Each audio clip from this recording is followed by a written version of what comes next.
My husband texted from Vegas, just married your sister. You're pathetic, by the way. I replied, cool. Then I blocked his cards and changed the house locks. Next morning, police were at my door. Hello everyone. Thank you for being here with me today. Before I begin my story, I'd love to know which city you're joining us from. Please feel free to share in the comments. Now, let me take you into this story. It was a Tuesday. I find it strange now, how I always circle back to that simple fact. As if the day of the week could somehow contain the magnitude of what happened. But it was a Tuesday in October, the kind where a little chill sneaks in after the sun goes down, reminding you that winter is on its way. I was curled up on the sofa, a soft chenille blanket pulled over my lap, watching some late-night host make jokes about politics. The house was quiet. It wasn't an empty quiet, it was a settled quiet, the comfortable silence built over 15 years of a shared life with my husband, Gary. It was the hum of the refrigerator, the gentle ticking of the grandfather clock in the hall, the background noise of a life I thought was stable, predictable. A life I thought was mine. Gary was away on his annual sales conference in Las Vegas. He was a regional manager for an industrial parts company, ball bearings, I think. Something profoundly uninteresting that paid the bills. I never went with him on these trips. He always said they were a bore, just endless seminars in stuffy hotel conference rooms and forced dinners with colleagues. I never minded. It gave me a few days of peace, a small vacation from my own life. I'd have the entire bed to myself, watch the shows he hated, and eat cereal for dinner if I felt like it. It was our routine. A comfortable, predictable routine. That afternoon, I'd texted him a picture of the autumn leaves in the backyard, a burst of red and gold. Hope the seminars aren't too boring. I wrote. He never replied. I didn't think much of it. He was probably in a meeting or out to that steak dinner he always talked about. My phone, lying face down on the end table, buzzed against the wood. The sound was sharp in the quiet room. I figured it was him, finally texting good night. I picked it up and smiled, expecting a simple, night, hon. It was 2:47 a.m. His name was on the screen, but what appeared below it wasn't a text. It was a picture. The quality was poor, bathed in the garish, electric pink glow of a Vegas chapel sign.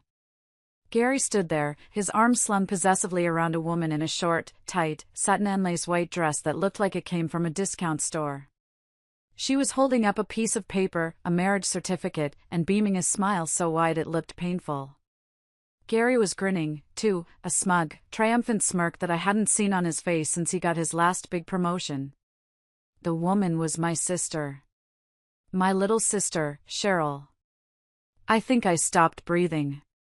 I remember staring at her face. The same nose, the same eyes that I had. I taught her how to put on mascara for her first school dance. I held her hand when she got her ears pierced. I gave her the down payment for her first car. My sister. Then my eyes scanned down to the words underneath the photo. 5 sentences. 5 sentences that were like stones being thrown, one by one, through the window of my life. Just married Cheryl. Been sleeping with her for 8 months. Your boring, predictable life made this so easy. Enjoy your sad little world. The words didn't compute.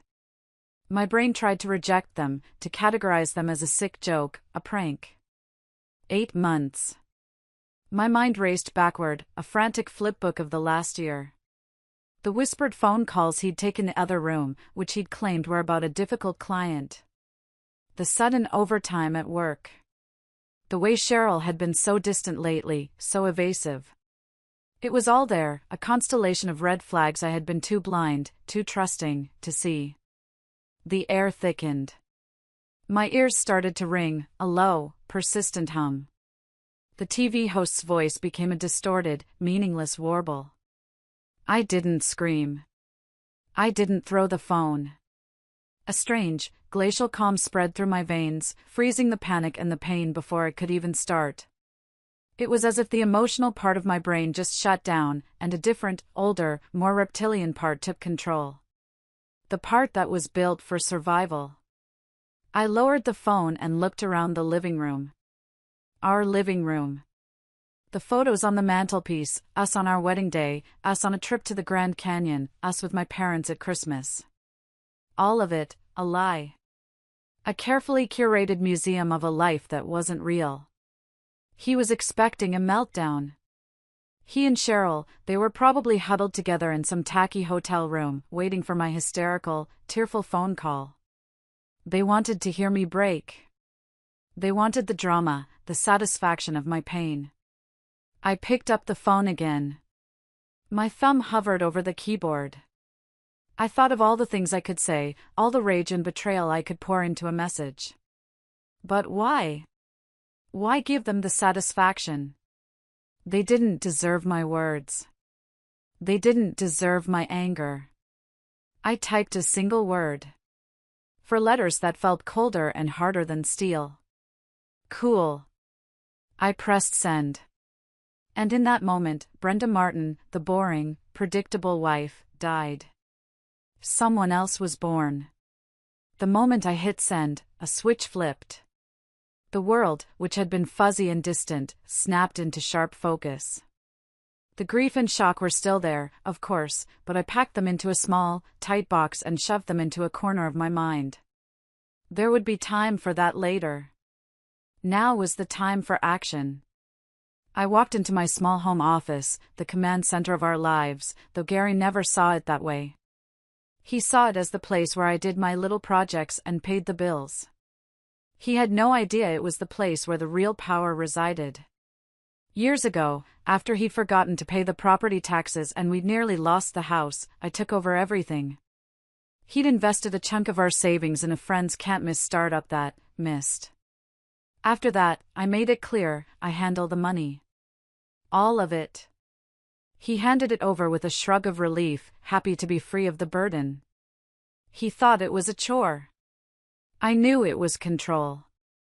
My fingers were steady as I tapped the spacebar on my computer, waking it from sleep. The screen cast a blue glow on my face in the darkroom. I started a mental checklist, methodical and precise. First, the plastic. Gary had a wallet full of credit cards, but they were all just extensions of my own accounts. I logged into the American Express portal, the password a string of characters from my favorite novel, something you would never guess. There it was, authorized users. His name and photo smiled back at me. I clicked the small remove button.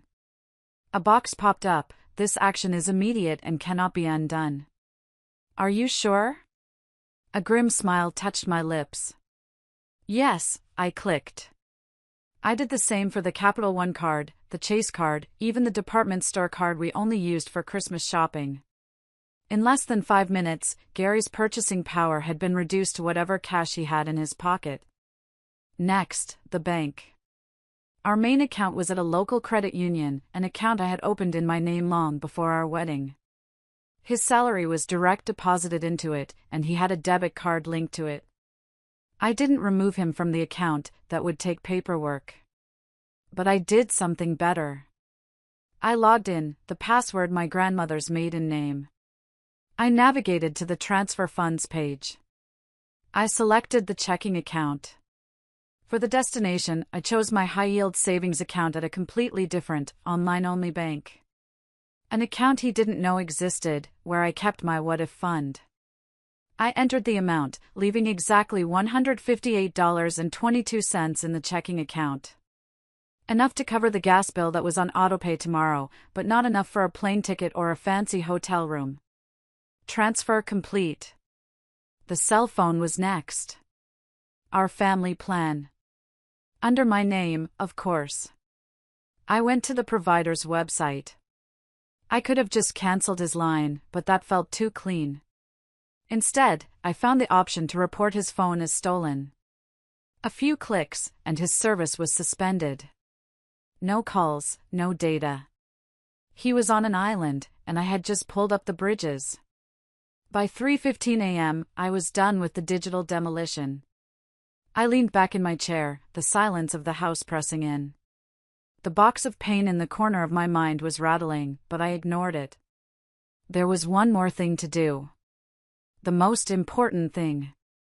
I needed to secure the perimeter. I picked up my phone and searched for a 24-hour locksmith.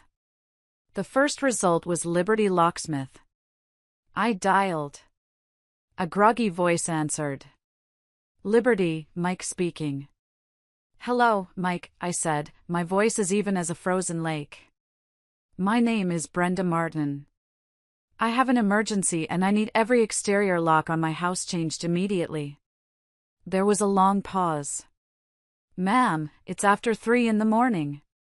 Is there a threat? Should I call the police? No police necessary, thank you, I said. The threat has been neutralized, but I need to ensure my home is secure. Front door, back door, and the side door to the garage.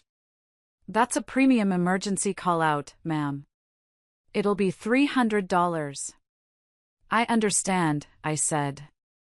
I will have $400 in cash waiting for you if you can be at my address in the next 30 minutes. I could almost hear the gears turning in his head. I'm putting my boots on now, he said. Text me the address. While I waited, I performed one final, cathartic task. I went through the house like a quiet storm, gathering his possessions. His clothes from the closet, his shoes from the rack, his smelly gym bag from the laundry room.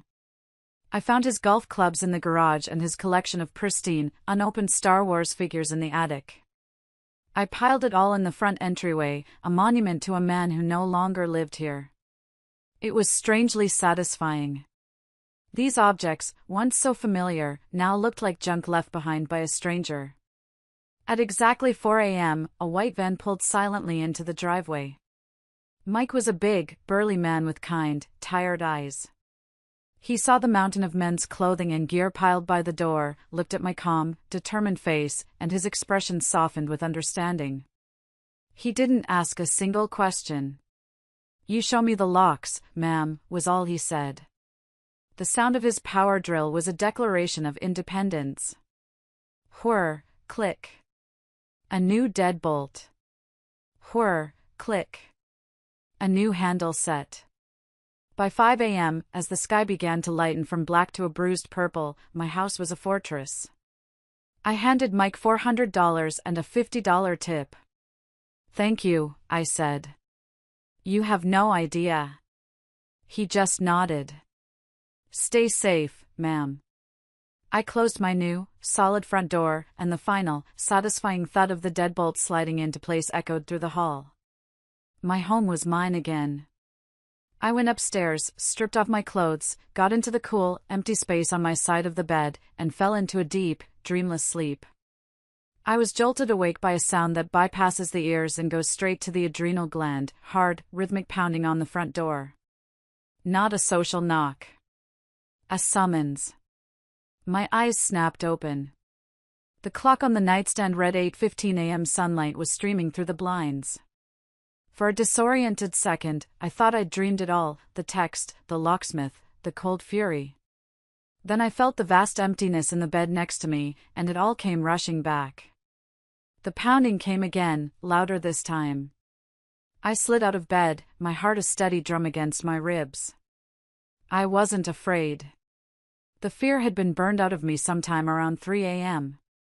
What I felt was a grim sense of inevitability. I pulled on my silk robe, cinched the belt tight, and walked downstairs. Through the peephole, I saw the uniforms. 2 of them. Their patrol car was parked at the curb. Of course. This was his next move. Play the victim. Call the authorities. I took a deep, calming breath, turned the heavy, unfamiliar deadbolt, and opened the door. Good morning, officers, I said. My voice was clear and steady. The older one had a thick mustache and the weary eyes of a man who had seen too many domestic disputes end badly. Are you Brenda Martin, ma'am? I am. We got a call from your husband, Gary Martin, he said, consulting a small notepad.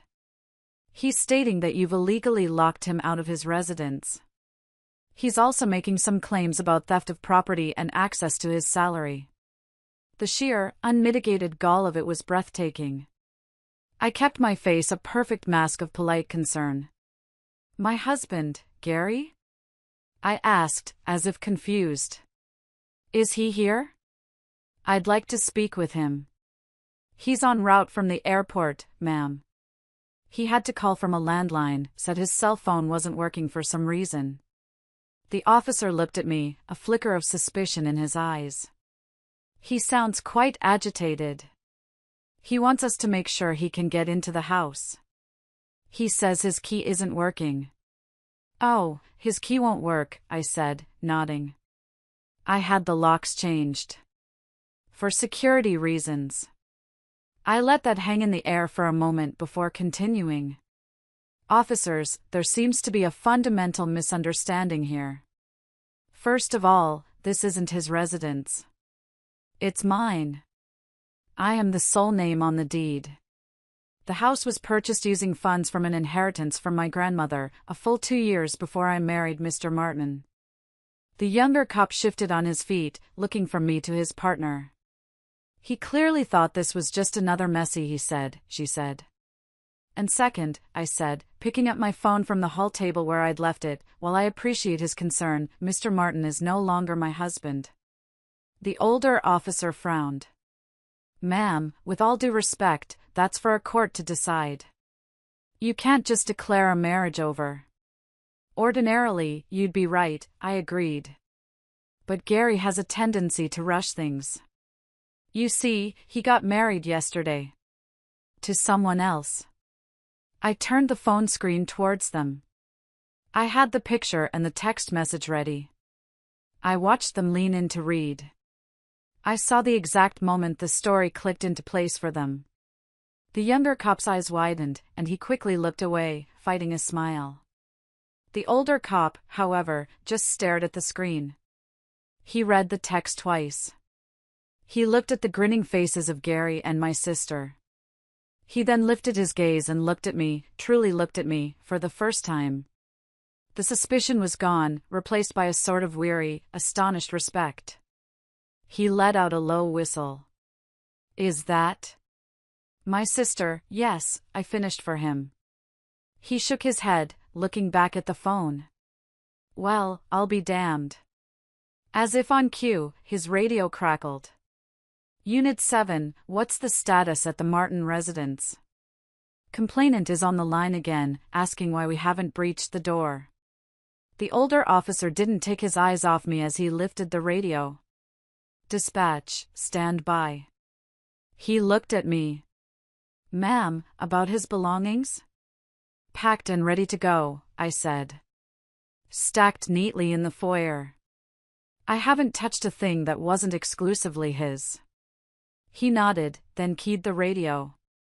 Dispatch, advise the complainant that this is a civil matter and we will not be forcing entry. The residence is the sole property of Ms. Martin.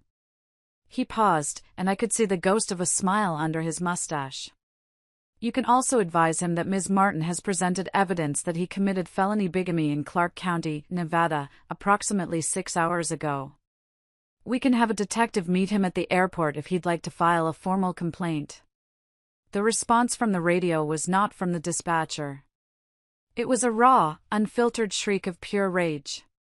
It was Gary, clearly on speakerphone at the dispatch center.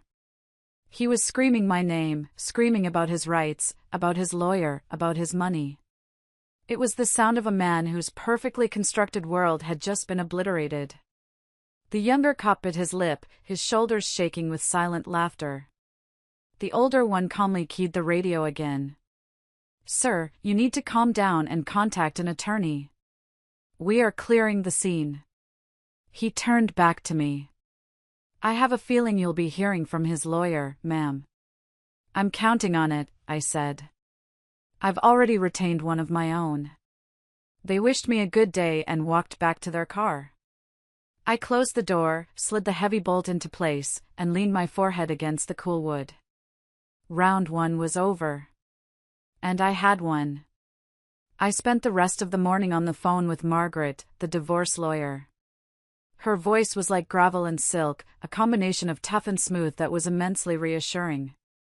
I explained the situation, from the 2:47 a.m. text to the police visit. When I told her about the bigamy, there was a long pause on the other end of the line. "Brenda," she finally said, and I could hear the smile in her voice, "some clients bring me a mess. You've brought me a gift-wrapped slam dunk." She told me not to engage, not to speak with him or my sister, and to document everything. The adrenaline from the morning had worn off, leaving me feeling hollowed out and shaky. I made myself a cup of tea and sat at the kitchen table, staring out at the backyard. The beautiful red and gold leaves I'd texted him about yesterday seemed to mock me. I felt a wave of grief so profound it almost buckled me. This was my life. My family. My sister. How had this happened? I was so lost in my thoughts that I didn't hear the car until it was already in the driveway. I looked up and my blood ran cold. It was my mother's sensible beige Buick. And then the doors opened. 1, 2, 3, 4. Gary emerged from the passenger side, his face puffy and red with rage. Cheryl slid out of the back, looking small and pale, pulling her cardigan tight around herself as if she were cold. My other sister, Janet, got out from behind Cheryl, her arms crossed, a familiar look of judgmental disapproval on her face. And finally, my mother, Eleanor, stepped out of the driver's seat, her purse clutched in her hand like a weapon. It wasn't a visit. It was a planned, coordinated assault. An intervention where I was the one being intervened upon. They marched up to the front door, a united front of betrayal and delusion. The doorbell rang, a shrill, demanding chime. I didn't move. It rang again, and then the pounding started. "Brenda, I know you're in there. Open this door this instant." It was my mother's voice, the one that could still make me feel like a disobedient child. I walked to the door and slid the chain lock into place before opening it a few inches. The four of them stood there, a portrait of misplaced righteousness. "What do you want?" I asked. Gary tried to push the door open, but the chain held firm. "What do I want? I want into my house. I want my cards turned back on. What the hell is wrong with you?" "There's nothing wrong with me, Gary," I said, my voice dangerously calm. I looked over his shoulder at the three women who were supposed to be my family. "Mom. Janet. What are you doing here?" "We are here to talk some sense into you," my mother said, her voice sharp. "You are making a scene. You are embarrassing this family.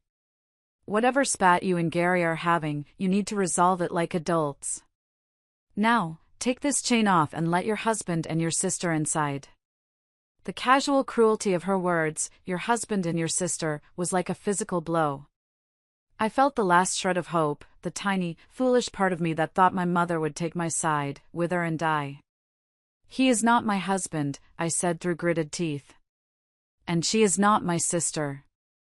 Not anymore." Janet scoffed. "Oh, here we go.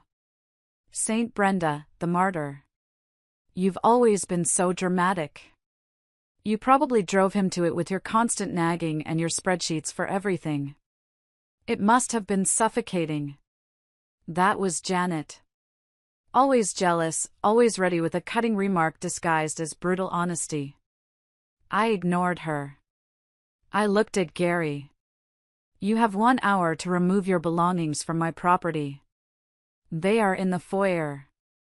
After that, I will have them disposed of." Then I looked at Cheryl. She was crying now, silent tears streaming down her face. She wouldn't meet my eyes. "I hope you're happy," I said to her, the words tasting like ash in my mouth. "I hope it was all worth it." "Brenda, that's enough," my mother snapped. "No," I said, my voice rising for the first time. "It's not enough. You want to talk about embarrassment? This is embarrassment. Standing on my porch defending a cheat and a bigamist. You should all be ashamed of yourselves." I leveled my gaze at Gary and Cheryl. I had a very productive morning call with my new lawyer, Margaret. She was very interested to learn that you both work for the same parent company. She said that corporate HR departments take violations of their fraternization and ethics policies very, very seriously, especially when it involves a public scandal. A single email with a photo attachment is all it takes. Think about that while you're loading your boxes. The effect was instantaneous. Gary went pale. Cheryl let out a strangled sob. Even my mother and Janet looked momentarily stunned. I had hit them where it hurt, their careers, their public image. Without another word, I slammed the heavy door shut. I leaned against it, my body trembling, as the muffled sounds of arguing and crying filtered through the wood. I listened as they clumsily loaded his things into the trunk of the Buick, realizing quickly it wouldn't all fit. I heard the frantic, humiliating phone calls as they tried to rent a U-Haul trailer, their credit cards declined one by one. Finally, I heard my mother's weary, defeated voice giving her own credit card number over the phone. When the sound of the Buick's engine finally faded down the street, the silence that returned was different. It wasn't empty anymore. It was mine. I had defended my fortress. But I was utterly, completely alone. The days that followed were a blur of gray. The house, my fortress, began to feel like a prison. The silence I had fought for now felt oppressive, amplifying the echoes of my old life. I'd find one of Gary's stray socks under the sofa and the grief would hit me like a physical force, knocking the wind out of me. I'd see a brand of cereal at the grocery store that Cheryl used to love and have to abandon my cart and flee to my car. The box of pain in my mind had burst open, and I was drowning. I stopped answering the phone. I let the mail pile up on the hall table, unopened. I subsisted on coffee and toast, the effort of cooking a real meal feeling monumental. I would sit on the sofa for hours, the TV on but muted, just watching the images flicker across the screen. I was in shock, moving through the world like a ghost in my own home. My friend Carol left worried voicemails. "Brenda, honey, call me. I'm worried about you. Please, just let me know you're okay." I couldn't bring myself to call her back. How could I even begin to explain? And then, while I was adrift in my own private hell, they launched their public assault. It began, as most modern betrayals do, on Facebook. Cheryl posted first. It was a long, rambling screed, full of therapeutic buzzwords like my truth and authenticity. She wrote about feeling unseen in our family, always in my shadow. She painted a picture of Gary as her unlikely soulmate, a man who had also been stifled and misunderstood. She concluded with a tearful-sounding paragraph about how she hoped, one day, her controlling and unforgiving older sister would find it in her heart to be happy for them. It was a masterpiece of passive-aggressive victimhood. Gary's post followed a few hours later. He chose a black-and-white photo of himself looking thoughtfully out a window, like some kind of tortured poet. He wrote about the quiet desperation of his marriage to me, a life of endless spreadsheets and emotional voids. He claimed he had been financially abused, his every penny scrutinized, and had finally found the courage to break free and choose joy. My mother and Janet were their loyal foot soldiers. They shared both posts with gushing captions. "So proud of my brave daughter for following her heart," my mother wrote. "This is what true courage looks like," Janet commented under Gary's post. The narrative took hold like a virus. Friends I hadn't spoken to in years started sending me messages, dripping with pity. "Brenda, I had no idea things were so awful for you both." An aunt commented on my mother's share, "Family is everything. I hope you can all heal." They were publicly trying, convicting, and sentencing me in the court of social media, and I was too paralyzed by grief to even mount a defense. That's when Roger called. Roger, my old friend from college, the quiet genius who worked in cybersecurity. He didn't text first. He just called, and when I saw his name, something made me answer. "Brenda," he said, his voice calm and direct. "I've seen the circus on Facebook. Are you okay?" "No," I whispered, the first honest word I'd spoken to anyone in days. Good, he said, which surprised me. That means you're sane. Now listen to me. Do not engage with them online. Do not post a single word. But we are not going to let this stand. This is slander, and we are going to fight it with facts. How, Roger? My voice cracked. It's a bunch of lies. It's their story against mine.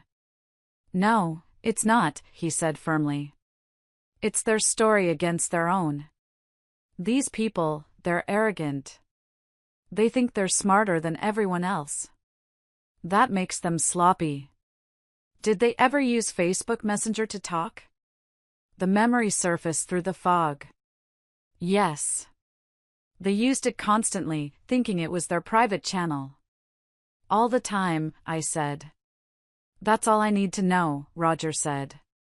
I'm going to send you an email. Follow the instructions exactly. Don't ask questions. Just do it. An hour later, an email with the subject line "Your archive" appeared. It contained a link and a simple set of instructions to download my own Facebook data, including a complete history of my messages. I followed his steps, and a few minutes later, another email arrived with a large zip file attached. I opened it. It was a searchable archive of my entire Facebook history. Following Roger's next set of instructions, I opened the message folder. And there it was. Everything. Years of conversations. I searched for Cheryl. For the next 3 hours, I sat there and read. It was like voluntarily walking through my own personal horror movie. I saw their affair unfold in real time. The initial flirting. The first secret lunch date. The lies they concocted to cover their tracks. The way they mocked me. They made fun of the birthday gift I'd painstakingly chosen for him. They laughed about a time I'd tripped on the sidewalk. They called me the warden. And then I found the smoking gun.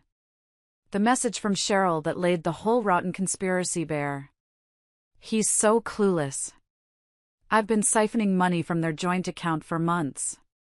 I just tell him it's for groceries or house stuff. Almost have enough for our dream getaway wedding. Can't wait to see Brenda's stupid face when she realizes I took her for everything. The joint account. The household account that was funded entirely by my salary and my inheritance.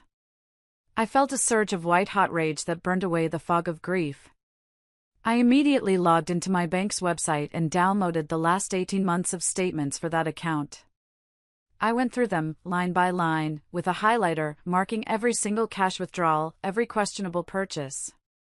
The total was over $10,000. I didn't write a rebuttal. I didn't try to tell my side of the story. I let them tell it for me. I took screenshots. Dozens of them. The most damning messages. The highlighted bank statements. I created a new photo album on my Facebook page and titled it The Truth. I uploaded every single screenshot, one after another, and then I posted the album publicly. My only comment was a quote from one of their own messages. I guess his face wasn't the only one that looked stupid. I turned off my computer, walked into the kitchen, and poured my first glass of wine in a week. My phone started buzzing on the counter and didn't stop for the rest of the night. The war was over. When a cornered animal is about to give up, it often has one last, violent burst of frantic energy.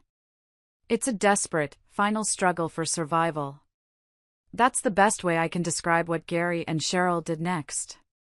Their carefully crafted image as tragic soulmates had been shattered by their own words, and their humiliation sent them into a spiral of increasingly bizarre and pathetic acts of retaliation.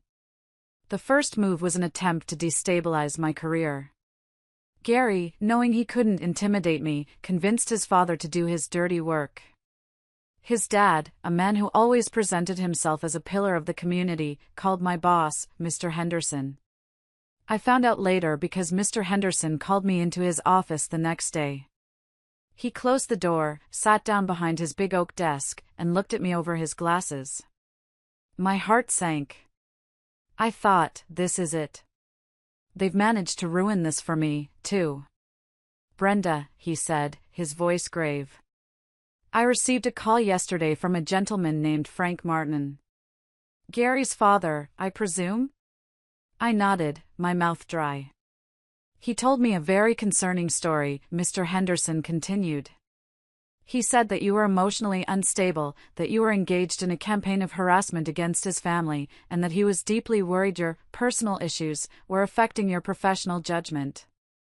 He paused, letting the words hang in the air.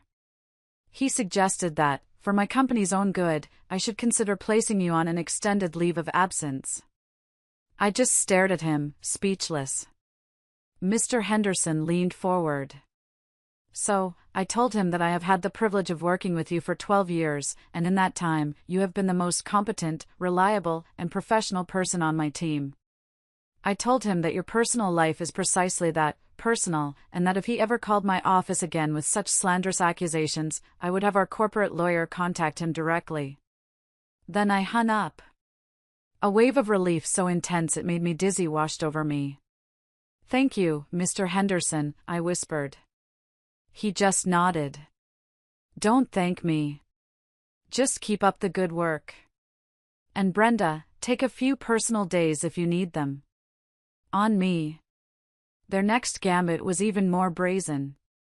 Around 3 a.m. one Wednesday night, my phone lit up with a notification from my new security camera system.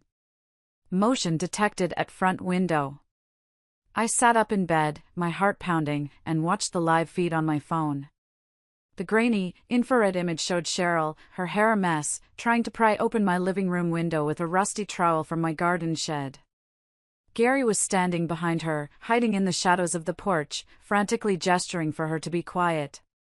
She was drunk, weeping, and mumbling about needing to get her grandmother's pearls. The same pearls our grandmother was still alive and well enough to wear. I hit the panic button on the security app, which blared a siren and flashed the exterior lights. They scrambled off my lawn like terrified raccoons, just as a police car rounded the corner.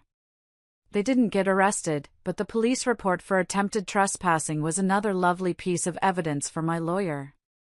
After that, it was just a string of petty, pathetic acts. Gary told a mutual acquaintance that I had a secret gambling problem. Cheryl told my cousin that I'd killed her childhood hamster. It was all noise, the desperate buzzing of two wasps trapped in a jar. But the absolute peak of their delusional entitlement came from Dolores, Gary's mother. She called me one afternoon, her voice a syrupy blend of fake concern and condescension. Brenda, dear, she started. I've been thinking about this whole terrible situation. It's just a tragedy. A complete tragedy. It is, I agreed, waiting. And I know you're hurt, she continued. But marriage is a sacred vow. It's about forgiveness. It's about being the bigger person when your partner makes a mistake. Gary knows he made a mistake. A silly, boyish mistake, but a mistake nonetheless. I stayed silent, letting her spin her web. He's under so much pressure, dear. That new promotion came with so much responsibility, and a higher salary means higher expectations. The stress of a nasty divorce right now, it could be devastating for his career. He could lose everything he's worked for. And that poor girl, Cheryl, she has nothing. She can't support him. He can't afford a new wife right now. The audacity was stunning. She was pitching me a financial and logistical argument for taking back my cheating husband. Dolores, I finally said, my voice dangerously calm. Let me make sure I understand. You're asking me to take back my husband, who cheated on me with my sister, married her, and then tried to publicly destroy me, because it would be financially inconvenient for him to face the consequences? There was a huff of indignation on the other end. Well, there's no need to be so crass about it. When you put it like that, you just sound selfish and bitter. I thought you were a better Christian than that, Brenda. That was it. That was the last straw. Thank you for your concern, Dolores, I said, my voice dripping with ice. You've given me a lot to think about. Goodbye. I hung up before she could reply. I blocked her number, my mother's number, and Janet's number. I was done with all of them. The extinction burst was over. All that was left was to put the animal out of its misery. The day of the first official hearing was gray and overcast, a perfect mirror of my mood. I wasn't sad or angry anymore. I was just weary. I was tired of the fight, tired of the drama, and I just wanted it to be over. I walked up the marble steps of the county courthouse, my sensible heels clicking with a purpose I didn't entirely feel. My lawyer, Margaret, was waiting for me inside, a chic, reassuring presence in a perfectly tailored suit. She gave my arm a squeeze. Deep breaths, Brenda. This is just a preliminary hearing, but we can get a lot done today. Let them make themselves look foolish. We entered the courtroom, and there they were. Gary and Cheryl, sitting side by side at the opposing table with their lawyer. They looked awful. The defiant arrogance was gone, replaced by a pasty, sleep-deprived anxiety. Gary's suit was ill-fitting, and Cheryl was dressed in a drab beige cardigan, looking like she was trying to fade into the woodwork. They refused to look at me. Their lawyer, a man with slicked-back hair and an overly confident smile, began. He launched into a speech about the sanctity of marriage and the tragedy of its dissolution. He painted Gary as a good man who had been suffering from a severe, undiagnosed depressive episode, which led to a temporary lapse in judgment. He described Cheryl as a deeply empathetic woman who had simply tried to offer comfort to a man in pain, and their relationship had unexpectedly blossomed from a place of mutual support. He actually used the phrase "a tragic, beautiful mistake." I thought Margaret was going to laugh out loud. The judge, a formidable woman named Judge Alani with sharp, intelligent eyes, remained impassive. When it was Margaret's turn, she walked to the podium not with a speech, but with a thick, three-ring binder. "Your Honor," she said, her voice cutting through the stuffy courtroom air. "We're not here today to psychoanalyze Mr. Martin's midlife crisis. We're here because Mr. Martin, while legally married to my client, entered into a second, fraudulent marriage with my client's sister. This was not a lapse in judgment. It was the culmination of a calculated, 18-month-long affair, which also involved the systematic theft of over $10,000 from my client." She opened the binder. "I am submitting into evidence a full, unedited transcript of their electronic communications, which detail the affair, the financial deception, and their malicious intent. I'd like to direct the court's attention to page 47. The slick lawyer shot up. "Objection. My client's private messages are not admissible. They were sent on a shared family data plan owned and paid for by my client," Margaret countered without missing a beat. "There is no legal expectation of privacy. Furthermore, they are directly relevant to the financial claims and the grounds for divorce." "Objection overruled," the judge said, a flicker of interest in her eyes. "Proceed, counselor." Margaret looked down at the page. On May 12, Mr. Martin wrote to Ms. Evans, "Brenda is so wrapped up in her budget spreadsheets, she hasn't noticed a thing. It's like taking candy from a baby." On June 3, Ms. Evans wrote, "Don't worry about her finding out. She's too boring and predictable to ever suspect anything." She paused, letting the words sink in. Then she delivered the final blow. "And finally, Your Honor, on page 62, a message from Mr. Martin to Ms. Evans, regarding their plans post-Vegas. Can't wait to see Brenda's stupid face when she realizes I took her for everything." A collective gasp went through the small gallery. The judge slowly took off her reading glasses and leaned forward, pinning Gary with a glacial stare. "Mr. Martin," she said, her voice dangerously quiet. "Is that an accurate quote?" Gary looked like a fish out of water, his mouth opening and closing. It was a joke," he croaked. "Taken out of context." "A joke?" Judge Alani's voice was laced with disbelief. "Mr. Martin, I have presided over hundreds of divorce cases. I have seen anger, sadness, and betrayal. But I have rarely seen such premeditated, documented cruelty. Please, enlighten the court." In what context is planning to steal from your wife and revel in her pain funny? Gary wilted under her gaze. He sank back into his chair, all the air gone out of him. Cheryl burst into tears. Their lawyer just stared at his legal pad as if it held the secrets to the universe. The judge looked from them back to Margaret. "Counselor," she said, "I believe I have everything I need to make a preliminary ruling on spousal support and exclusive use of the marital home. Which, I see from this deed, isn't actually marital property at all." She smiled, a thin, sharp, terrifying smile. "This shouldn't take long." The final ruling, delivered a few weeks after that first hearing, was a swift and brutal execution of Gary and Cheryl's hopes. The judge was as good as her word. She did not take long. The divorce was granted, effective immediately. The grounds cited were adultery and fraud. The judge made a point of noting the overwhelming and unambiguous evidence of malicious intent. Then she moved on to the assets. It was beautifully simple. I was awarded the house, free and clear, as it was my premarital property. I was awarded 100% of my own retirement accounts and savings, including the what-if fund he hadn't known about. I was awarded the car I drove. Gary was awarded his personal belongings, which were, at that point, costing his mother a small fortune in storage unit fees.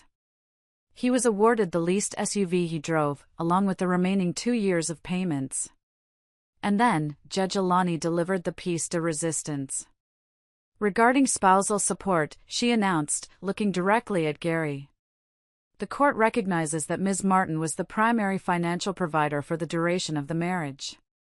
Evidence shows that she fully supported Mr. Martin through his recent executive certification program, a program that directly resulted in his substantial promotion and salary increase. She paused for effect.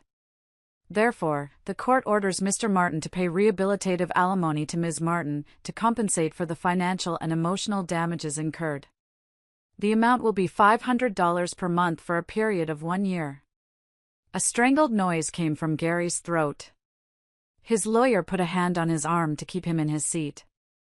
The idea that he, the supposed victim, would have to send me a check every month was more than his fragile ego could handle. The look of pure, impotent fury on his face was more satisfying than any financial settlement could ever be. But the real show began after we left the courtroom. The air outside was thick with unspoken rage. My mother, Janet, and Dolores were all there, lurking near the courthouse steps like vultures waiting for a carcass. They had come for their own final showdown. My mother, Eleanor, got to me first.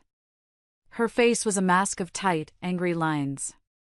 "How could you do this, Brenda?" she hissed, her voice loud enough for passers-by to turn and look. "You've left your own sister with nothing. You are a cold, vengeful woman. I raised you better than this." Suddenly, Dolores stepped between us, her face flushed with her own brand of maternal fury. "My son is the one with nothing," she shrieked at my mother. "Your tramp of a daughter lured him in and now he's paying the price. She's a homewrecker." "Gary is a grown man who makes his own choices," my mother yelled back, completely forgetting that just moments before, she had been blaming me for everything. It was a spectacular implosion. Janet jumped in, calling Dolores a delusional old bat. Dolores called Janet a jealous shrew. Janet tried to throw her half-empty water bottle at Dolores, but her aim was terrible, and it hit my mother instead, splashing all over her perfectly coiffed hair. My mother let out a scream of outrage and shoved Janet, who stumbled backward, into Cheryl. It was a full-scale, four-woman meltdown on a public sidewalk. People were stopping to stare, phones were coming out.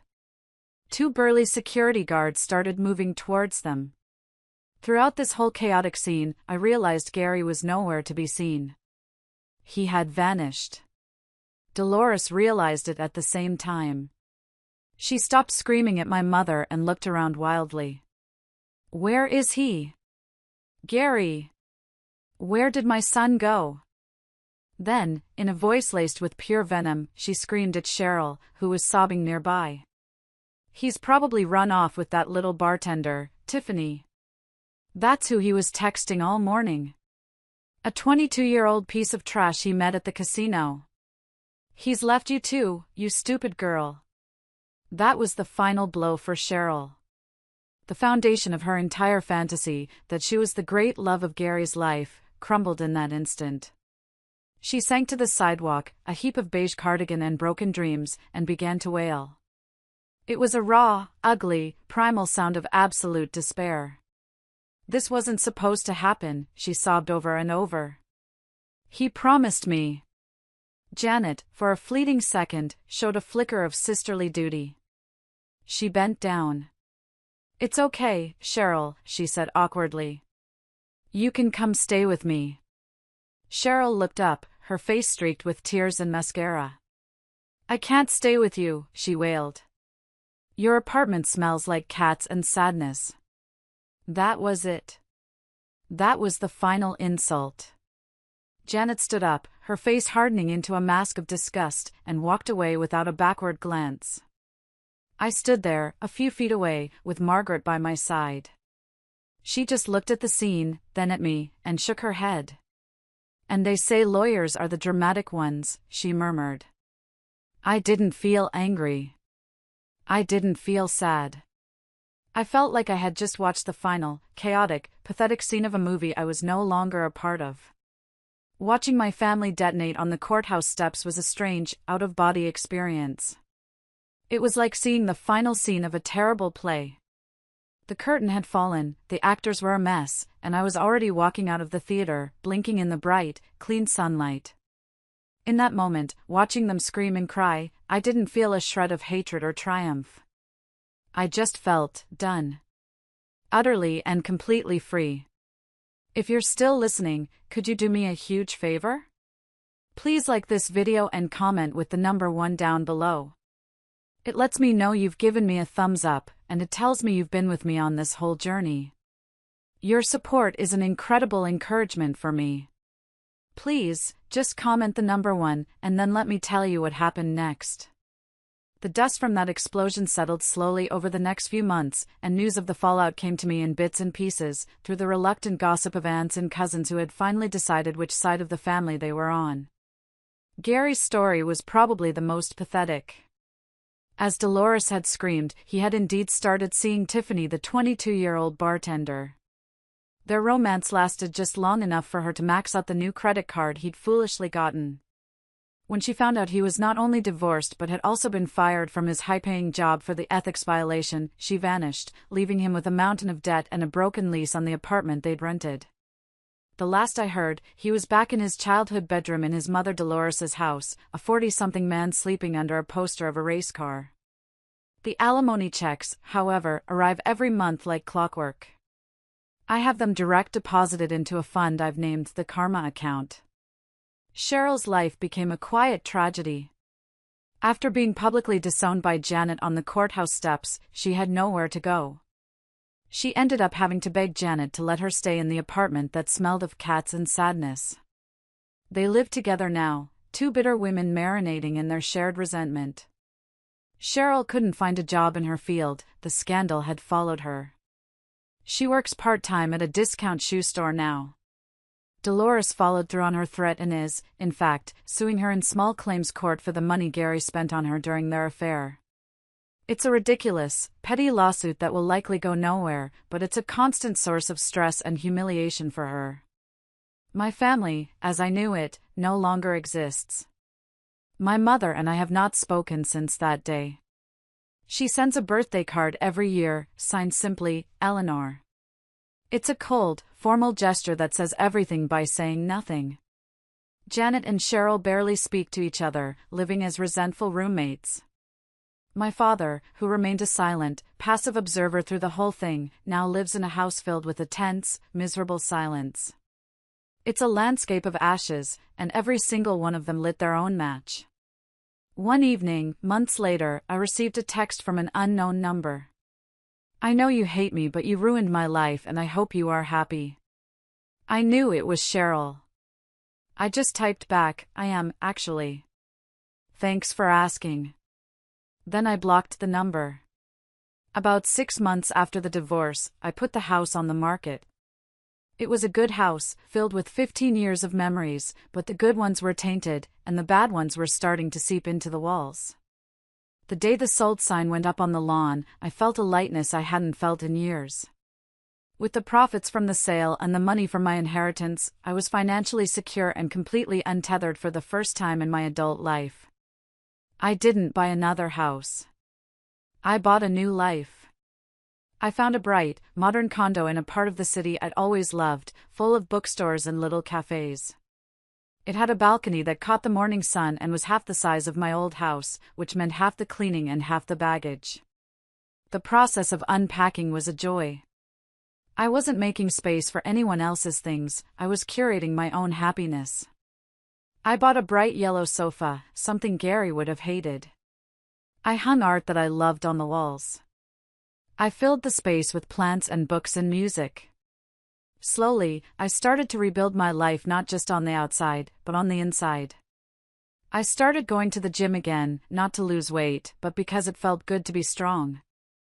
I reconnected with old friends, like Carol, who had left me worried voicemails. We met for lunch, and I told her the whole story. She listened, she cried with me, she got righteously angry for me, and then she made me laugh until my sides hurt. I started to feel like myself again. That's where I met Frank. He was in my Saturday morning spin class, a man with kind eyes and a laugh that crinkled the corners of them. He was a retired high school history teacher with a passion for bad puns and good coffee. Our friendship started with casual chats after class, which turned into walking to the coffee shop together, which turned into dinner. On our third date, I told him everything. I laid all the ugly, messy cards on the table, half expecting him to run for the hills. He listened to the whole crazy story without interrupting once. When I was finished, he was quiet for a long moment. Then he smiled. "Well," he said. "The first thing that tells me is that you are tougher than a $2 steak. The second is that I am very, very glad I am not Gary." And I laughed. A real, from-the-gut laugh. We're taking things slow. It's easy, and it's calm, and it's the healthiest relationship I've ever known.